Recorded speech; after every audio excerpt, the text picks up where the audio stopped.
Amados irmãos e irmãs, que bom é nós estarmos aqui na casa do Senhor, para vivermos aquilo que o profeta nos disse na primeira leitura, que do santuário de Deus, ou seja, da casa do Senhor Deus de Israel, sai um rio que é fonte de vida, que transforma o deserto em novamente terra capaz de produzir frutos e frutas em abundância.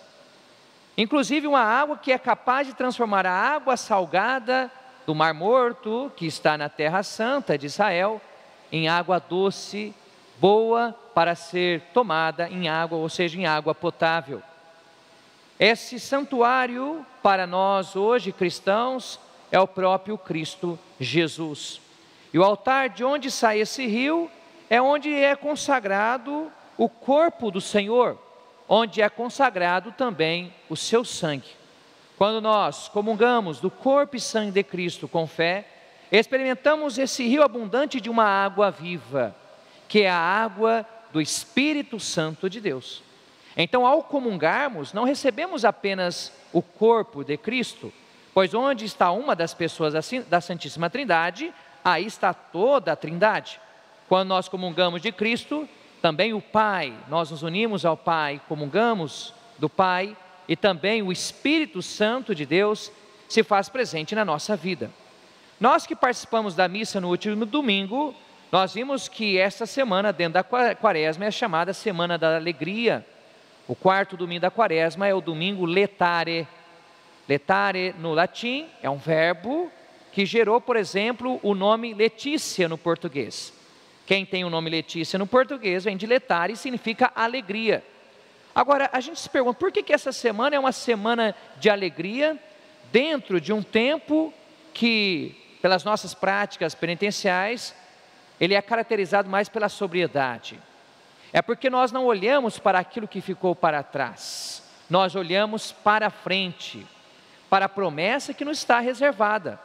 E nós já sabemos que se aproxima a grande Semana Santa, na qual nós viveremos a nossa vida a Páscoa de Jesus, pois a Páscoa de Jesus também é a nossa Páscoa. Se Jesus passa da morte para a vida, nós, ao nos unirmos a Cristo pela fé no Espírito Santo, também faremos a mesma passagem de maneira sacramental, mas um dia de maneira definitiva, quando chegar a nossa hora de nos apresentarmos diante do tribunal da Divina Misericórdia. Olhamos então as leituras de hoje dentro dessa perspectiva da alegria quaresmal. Então a quaresma não é um tempo de tristeza, é um tempo penitencial, mas não é tempo de tristeza, porque o cristão ele luta, e a luta é motivo para ele de alegria. Combati o bom combate, guardei a fé. Uma vez estando neste mundo, sendo batizados, ou seja, iluminados pela palavra de Jesus, templos do Espírito Santo de Deus, temos que ter consciência que ser cristão não é próprio daqueles que querem viver na procrastinação, ou seja, empurrando a vida com a barriga. Nós precisamos sempre lutar e contamos com as forças necessárias para a nossa vitória sobre o mal e sobre o pecado. Hoje a leitura do Evangelho ela só pode ser compreendida se nós entendemos a teologia do Evangelho de João. João não é um evangelho simples, parece ser simples, mas não é, e eu vou provar isso para vocês. Vocês se lembram que há 2 domingos nós escutamos o Evangelho da Samaritana, João capítulo 4. Jesus, que está à beira de um poço e pede para a Samaritana, dá-me de beber. Ele pede água natural, necessária para o corpo, mas veremos que essa água que Jesus pede é um outro tipo de água. É a adesão da samaritana ao Senhor, reconhecendo Jesus como Messias enviado de Israel. A samaritana ela refuta, ela rejeita no primeiro momento, e aí Jesus diz para ela: olha, se você soubesse quem te pede de beber, é você quem pediria para ele, e ele te daria água viva. E do seu interior, quem beber dessa água, jorrará uma fonte para a vida eterna. Jorrará um rio para a vida eterna. Nós vimos que esta água se trata do próprio dom do batismo e do Espírito Santo de Deus. Mas antes de conversar com a samaritana, em João capítulo 4, Jesus tinha conversado com Nicodemos em João capítulo 3. Pô, você pode conferir na sua Bíblia e verificar se o padre está errado. Bem provável que não, claro que a gente está bem fundamentado. João capítulo 3, lá em João capítulo 3 nós temos o Nicodemos, que vai a Jesus de noite. E aí no diálogo com Jesus diz o seguinte, Jesus fala assim: quem não nascer da água e do Espírito, não poderá entrar no reino dos céus. Aí Nicodemos diz: mas pode um homem adulto voltar na barriga da mãe? Claro, Jesus não estava falando desse nascimento biológico, mas de um nascimento espiritual. Ora, nós temos água com Nicodemos, nós temos água com agora a samaritana, e aí quando nós chegamos em João capítulo 5, depois de termos feito esse percurso com o evangelista João, temos ali alguém que não consegue andar, alguém que há 38 anos está deitado, está prostrado, e tinha uma piscina, e na piscina existe o quê? Água. Essa água se movimentava, e quando a água se movimentava, alguém ficava curado. Aquele homem que tem 38 anos corresponde ao período que o povo de Israel ficou no deserto. Ficou de 38, uma citação do livro de Deuteronômio, até chegar a 40 anos. Esse homem aqui, ele representa o povo de Israel, paralisado na sua experiência de uma vida nova.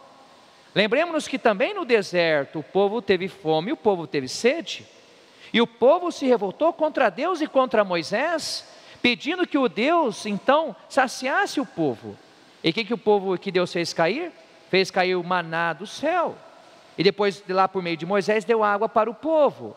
Então veja que aqui o João está nos dizendo que Jesus é aquele que ajuda o povo de Israel e ajuda toda a humanidade a viver a graça de um verdadeiro êxodo, consequentemente de uma verdadeira Páscoa. Não é interessante que no Evangelho, se vocês prestaram atenção, quando o doente fala o seguinte: Senhor, não tenho ninguém que me leve à piscina quando a água é agitada. Jesus não pede, olha lá, Jesus não pede para que esse homem paralítico vá até a piscina. Jesus disse: levanta-te, pega a tua cama e anda. No mesmo instante, o homem ficou curado, pegou a sua cama e começou a andar. Não precisou da piscina, apenas da palavra poderosa de Jesus. Olha que o João está querendo nos ensinar que, na realidade, a água que nos lava, a água que nos purifica, é a palavra de Jesus. Não é a água física, é a palavra do Senhor. Lembremos que na carta aos Hebreus se diz que a palavra é mais penetrante que uma espada de dois gumes. Quando anunciada com fé, ela penetra até a interioridade da alma.